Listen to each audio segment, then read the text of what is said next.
Pozdrav djeco, evo mene opet, ja sam Danica, spisateljica za djecu iz Zagreba i evo sad kad smo svi doma ja vam čitam priče jer nam to pomaže da malo razbijemo ovu dosadu kad moramo biti doma. Našla sam još jednu priču iz serijala Slikovnica Olimpijske priče, a to vam je iz projekta grada Rijeke, Remove iz sportske lektire. I ovu priču je napisala naša poznata sportska novinarka Milka Babović, a lijepo ju je ovu slikovnicu oslikao akademski slikar Matija Dražović. Evo, predlažem da se lijepo namjestite i poslušate priču. Otvorit ćemo slikovnicu, ova se zove Igranje s vjetrom i sad idemo u Dansku. Paul Elstom rodio se u lučkom gradiću Hovestadenu. S majkom i dva starija brata živio je u kamenoj kući s ograđenim vrtom u kojem se igrao. U tom je dvorištu i prohodao. More je bilo u blizini iza pješčanog brežuljka, ali je majka strogo zabranila izlazak iz vrta. Često nije bilo nikoga da malog Pola povede u šetnju dugom pješčanom obalom. Otac, pomorski kapetan Sven Elstom, plovio je brodom daleko i dugo ga nije bilo u kući. Zato je majka Inge od jutra do mraka radila u kući i vrtu. Braća su išla u školu, ali i pomagali majci. Kada bi odjenula svečanu odjeću, a nije bio dan odlaska u crkvu i kad bi najstariji brat upregnuo njihova konja u dvokolicu, Pol je znao da će oni odnekud dovesti tatu.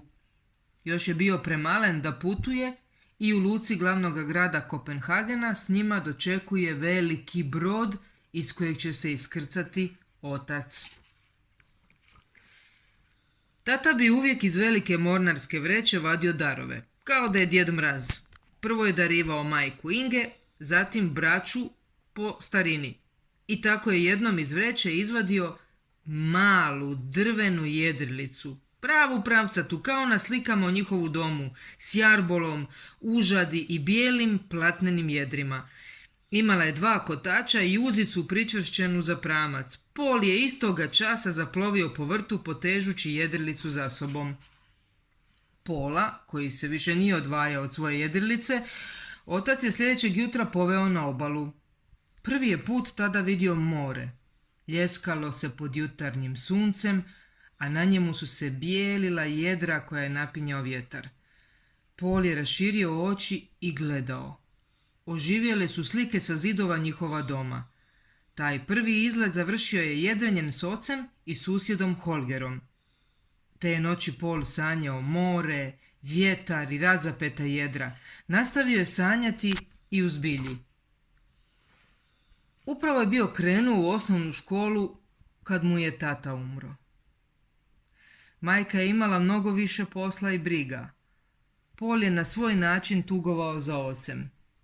Odlazio bi na obalu i satima sjedio, osluškivao more i vjetar. Posebnim čulom upijao je sve oko sebe. U školi je bio tih. Sanjao je o jedrenju. Susjedu Holgeru, koji je bio graditelj jedrilica i manjih brodova, rado je tada pomagao. Učio je gledajući. Iz očevih knjiga naučio je mnogo o mornarskim čvorovima, a vezivao ih je brzo i dobro. Kada je napunio 11 godina, postao je i članom jedriličarskog kluba. Danski dječaci već su u školi morali naučiti osnove jedrenja.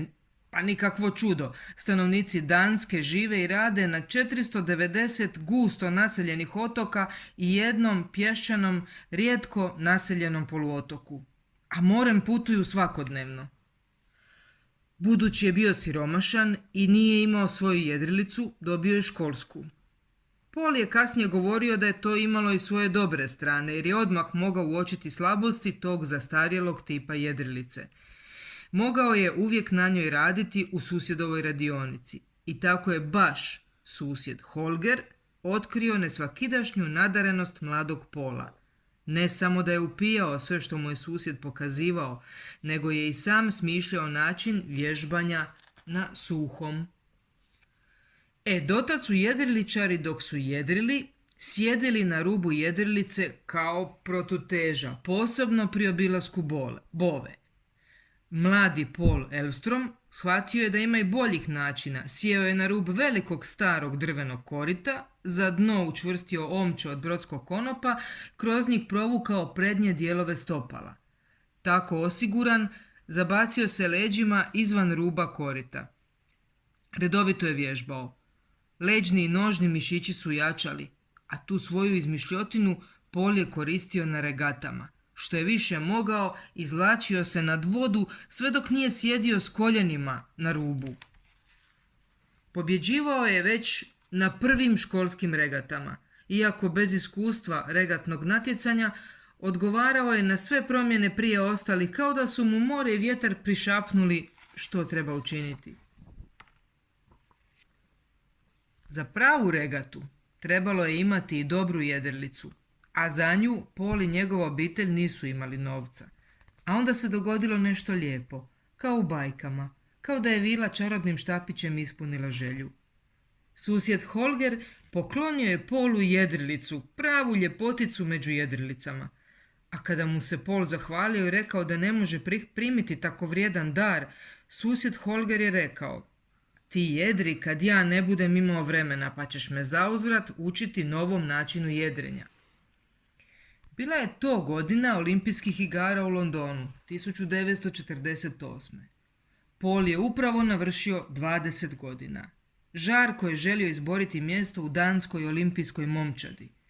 U novoj jedrilici prvi je put jedrio u velikom zaljevu glavnoga grada. Nikada ranije nije vidio toliko jedrilica na okupu, no nije bio uplašen. Razumio je šapat i ovoga vjetra i mora. U svojoj je klasi bio najbolji i izborio mjesto u olimpijskoj momčadi. U Londonu su na startu samo po zastavi znali da u jedrilici klase Krijesnica sjedi neki Danac, naučnik u malom mjesnom brodogradilištu, a nakon pobjede svi su mu znali ime i dobro ga upamtili, jer Paul Elvstrom pobjeđivao je još na 3 olimpijskim igrama zaredom, 1952. u Helsinkiju, pa onda u Melbourneu i kasnije u Rimu. Jedrio je diljem svijeta. Na policama u njegovoj radionici uz 4 zlatne olimpijske medalje bilo je još mnogo priznanja, medalja, pokala, ali naravno bila je ondje i mala drvena jedrilica, igračka što ju je Paulu darovao otac prije mnogo godina. Susjed Holger uzeo ga je za suradnika u svom brodogradilištu. Kasnije je Paul imao i svoje. Iz njegove radionice u svijet jedrenja stizala su samo poboljšanja. Unaprijedio je oblik jedara, nakon što je godinama crtao, računao, prekrajao. Za sva ta dostignuća Paul Elvstrom dobio je brojne nagrade i mjesto u Međunarodnoj kući sportske slave. Njegova žena Ana i on skladno su živjeli s 4 kćeri. Najmlađa se zvala Trine. Već je hodala i pomalo osvajala svijet u kući i oko kuće. A tako se našla i na vratima očeve radionice. S vrata se zagledala u izložene nagrade. Otac je uzeo naručje i podigao da bolje vidi te blještave stvari.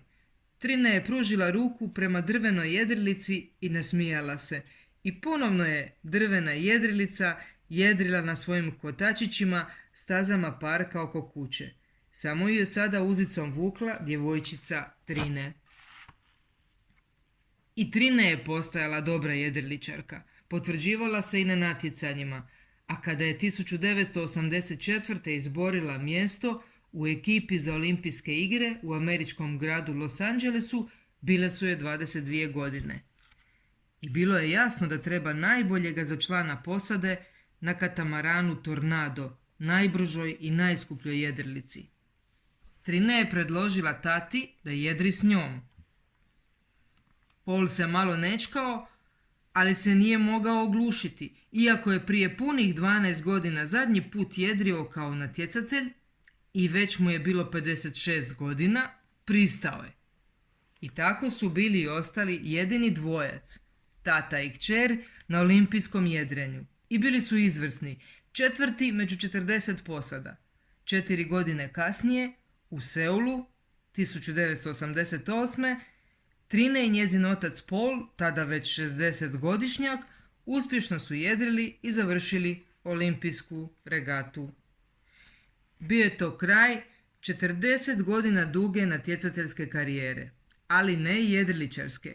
Kad god je na cesti prema gradu bila gužva, Paul bi razapeo jedra jedrilice koja je bila uvijek na vezu podno kuće i lijepo odjedrio u grad. Danci su 1996. Paula Elvstroma proglasili danskim sportašem 20. stoljeća.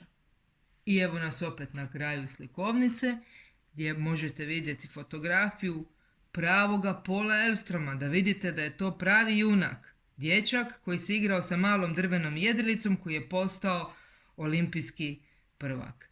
Evo, i nadam se da se vidimo i čujemo zapravo idući put sa još jednom pričom iz serijala Olimpijske priče i sportske lektire.